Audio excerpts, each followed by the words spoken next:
देखिए जी, आज जो 1984 में हुआ, जिस तरह सरकार ने उस टाइम हमारे पंजाब के ऊपर और हमारे उस जगह के ऊपर जो हमारा आत्मिक सोमा है ना, आके अटैक किया और हमारे जो यहाँ सिंह साहबान थे, यहाँ संत थे, उनको उनको आपने देखा भी, शहीद हो गए वो सब, है ना, अपने हक और हकूक और लोगों के हक और हकूक की बात करते हुए।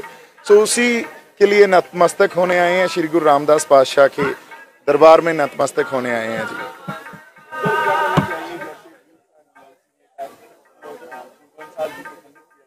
हाँ जी, नहीं, गुरु ग्रंथ साहब की देखो, सरकार ने कितना समय तक अपना पुरजोर कोशिश की भी, जो उस टाइम सरकार ने हमारे ऊपर जुल्म किया, जबर किया, वो सामने ना आए। आज 37 साल बाद भी इतिहास अपने आप ये सच बोल रहा है और आप लोगों के सामने वो सब चीज़ें, वो सब घटनाएं और उन सब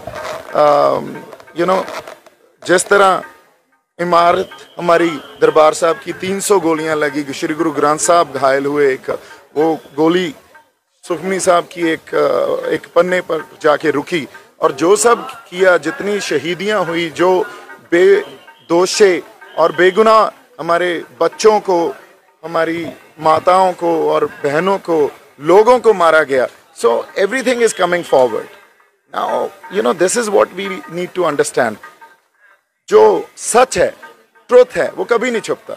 अपने आप किसी टाइम एक कलेक्टिव कॉन्शियसनेस देखो कैसे पंजाब में पैदा हो गई है इस चीज को लेके।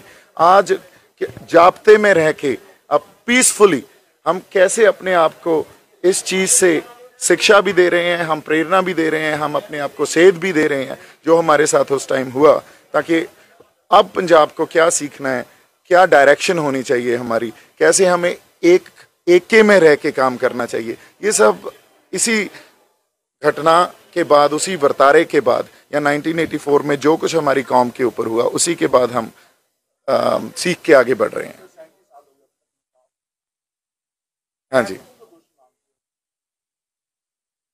दोषी तो एक पॉलिटिकल सिस्टम है ना, और पॉलिटिकल सिस्टम ने जो इस देश के इंस्टीट्यूट्स हैं, उन इंस्टीट्यूट्स के ऊपर भी अपनी किसी ना किसी तरह डोमिनेंस पैदा कर रखी है।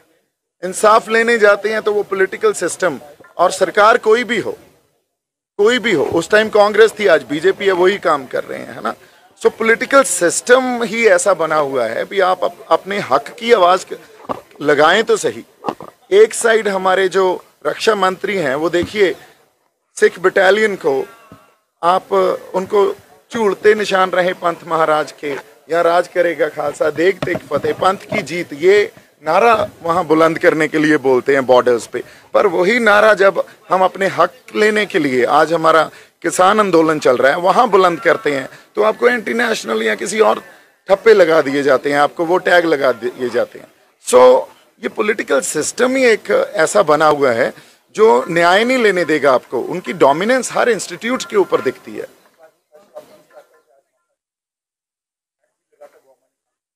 हाँ जी, देखिए बात ये है, मैंने आपको वही बोला ना, आप अपने हक की बात करें, आपको एंटी नेशनल बोलेंगे, आपको देशद्रोही बोलेंगे, आपको खालिस्तानी बोल देंगे। बात ये है भी किसी भी तरह की एस्पिरेशन, सुप्रीम कोर्ट ये बोलता है भी अगर पीसफुल एस्पिरेशन हो, चाहे वो खालिस्तान हो, उसको भी स्पेस होनी चाहिए इस डेमोक्रेसी में। और जो मैच्योर डेमोक्रेसीज होती हैं वो वाकई हर एस्पिरेशन को स्पेस देती हैं, पर अपने यहाँ अगर हम स्पेस नहीं दे रहे तो कोई ना कोई प्रॉब्लम हमारे रूलिंग क्लास में है, जो क्लास इस देश को रूल करती है उसमें है। नहीं, मैं फेडरल जो सिस्टम है या फेडरल एक ढांचा है जिसको खुद मुख्तियारी बोलते हैं, जो हमारे राज्य हैं, है ना, हमारे देश के जो सभी राज्य हैं, उनको ज्यादा उनके अधिकार देने की बात करता हूं, क्योंकि उनके पास अगर प्रॉपर फेडरल सिस्टम नहीं होगा तो वो पॉलिसीज मेकिंग में कहीं ना कहीं प्रॉब्लम होती रहेगी, जो कि हो रही है। आज जो कृषि कानून नए बने हैं वो एक्चुअली में स्टेट सब्जेक्ट है, उस स्टेट सब्जेक्ट को सेंट्रल गवर्नमेंट अपने हाथ में लेके बना रही है, तो उसी से तनाव और टकराव पैदा हुआ है ना। सो जब तक हम अपने फेडरल सिस्टम के ऊपर वापस नहीं आएंगे और वो सब अधिकार जो स्टेट्स के पास होने चाहिए उनको नहीं देंगे तो प्रॉब्लम बड़ी हमारी ग्रेव और सीरियस होती बनती रहेगी। हाँ जी, देखिए मैं आपको अभी क्लियर कर चुका हूं। अगर सुप्रीम कोर्ट भी ये बोलता है भी पीसफुल एस्पिरेशन को स्पेस देनी चाहिए तो पीसफुल एस्पिरेशन को स्पेस दे ना। एक मैच्योर डेमोक्रेसी की यही खासियत होती है। अगर हम इन सब जो एक डेमोक्रेसी के पास एक कैरेक्टरिस्टिक्स होने चाहिए उनको नहीं समझेंगे तो कहीं ना कहीं प्रॉब्लमैटिक एरियाज बनते जाएंगे अपने आप ही।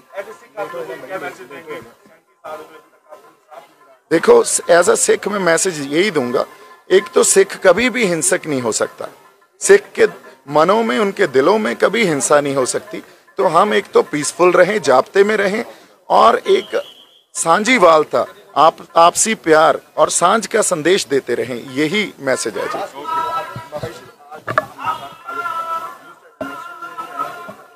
हाँ जी, हाँ जी, हाँ जी। आज क्योंकि हम अपना शहीदी सप्ताह मना रहे हैं, शहीदी हफ्ता मना रहे हैं, उसके लिए बहुत संगत यहाँ नतमस्तक होने आई है और इसीलिए मैंने आपको बोला है उससे हमें प्रेरणा और सेध लेनी है, तो वही एक कोशिश है। Thank you.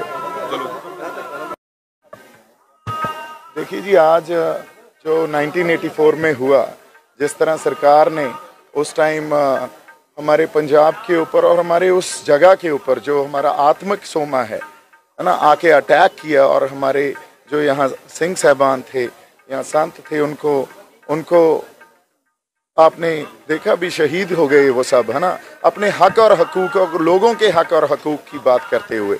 सो उसी के लिए नतमस्तक होने आए हैं, श्री गुरु रामदास पातशाह के दरबार में नतमस्तक होने आए हैं जी।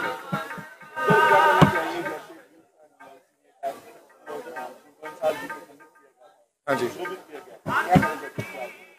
नहीं, गुरु ग्रंथ साहब की देखो सरकार ने कितना समय तक अपना पुरजोर कोशिश की भी जो उस टाइम सरकार ने हमारे ऊपर जुल्म किया, जबर किया, वो सामने ना आए।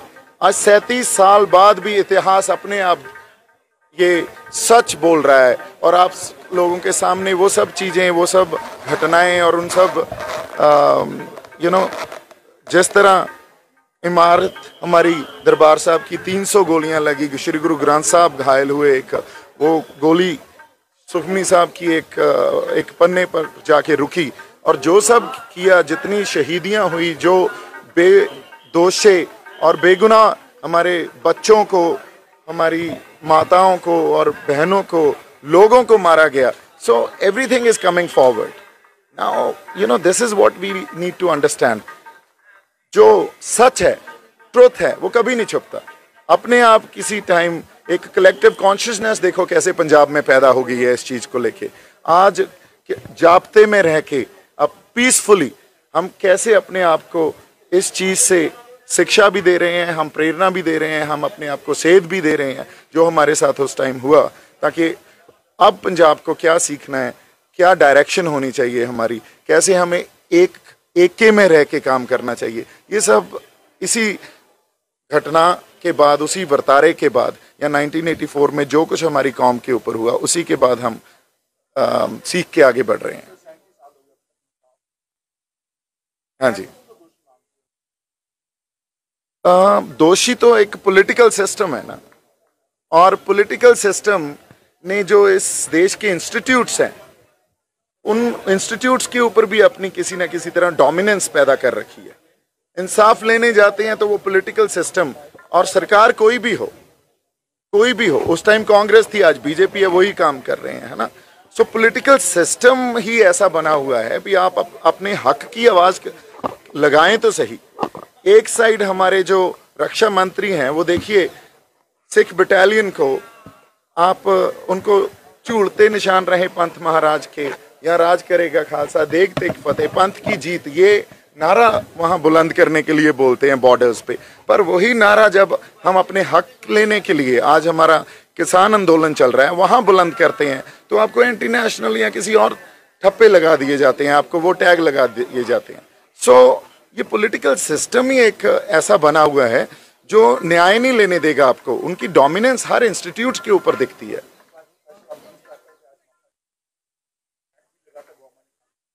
हाँ जी, देखिए बात ये है, मैंने आपको वही बोला ना, आप अपने हक की बात करें, आपको एंटी नेशनल बोलेंगे, आपको देशद्रोही बोलेंगे, आपको खालिस्तानी बोल देंगे। बात ये है भी किसी भी तरह की एस्पिरेशन, सुप्रीम कोर्ट ये बोलता है भी अगर पीसफुल एस्पिरेशन हो, चाहे वो खालिस्तान हो, उसको भी स्पेस होनी चाहिए इस डेमोक्रेसी में।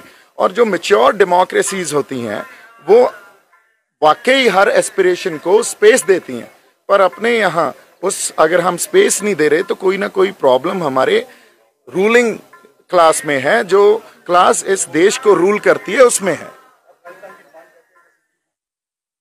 नहीं, मैं फेडरल जो सिस्टम है या फेडरल एक ढांचा है जिसको खुद मुख्तियारी बोलते हैं, जो हमारे राज्य हैं, है ना, हमारे देश के जो सभी राज्य हैं, उनको ज़्यादा उनके अधिकार देने की बात करता हूं, क्योंकि उनके पास अगर प्रॉपर फेडरल सिस्टम नहीं होगा तो वो पॉलिसीज मेकिंग में कहीं ना कहीं प्रॉब्लम होती रहेगी, जो कि हो रही है। आज जो कृषि कानून नए बने हैं वो एक्चुअली में स्टेट सब्जेक्ट है, उस स्टेट सब्जेक्ट को सेंट्रल गवर्नमेंट अपने हाथ में लेके बना रही है, तो उसी से तनाव और टकराव पैदा हुआ है ना। सो जब तक हम अपने फेडरल सिस्टम के ऊपर वापस नहीं आएंगे और वो सब अधिकार जो स्टेट्स के पास होने चाहिए उनको नहीं देंगे, तो प्रॉब्लम बड़ी हमारी ग्रेव और सीरियस होती बनती रहेगी। हाँ जी,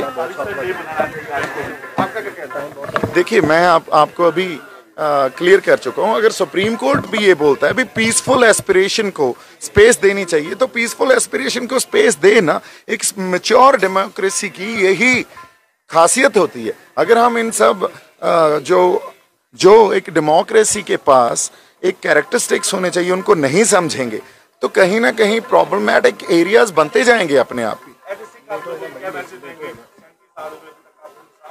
देखो, एज अ सिख मैं मैसेज यही दूंगा, एक तो सिख कभी भी हिंसक नहीं हो सकता, सिख के मनों में, उनके दिलों में कभी हिंसा नहीं हो सकती। तो हम एक तो पीसफुल रहें, जाब्ते में रहें, और एक सांझीवालता, आपसी प्यार और सांझ का संदेश देते रहें, यही मैसेज है जी।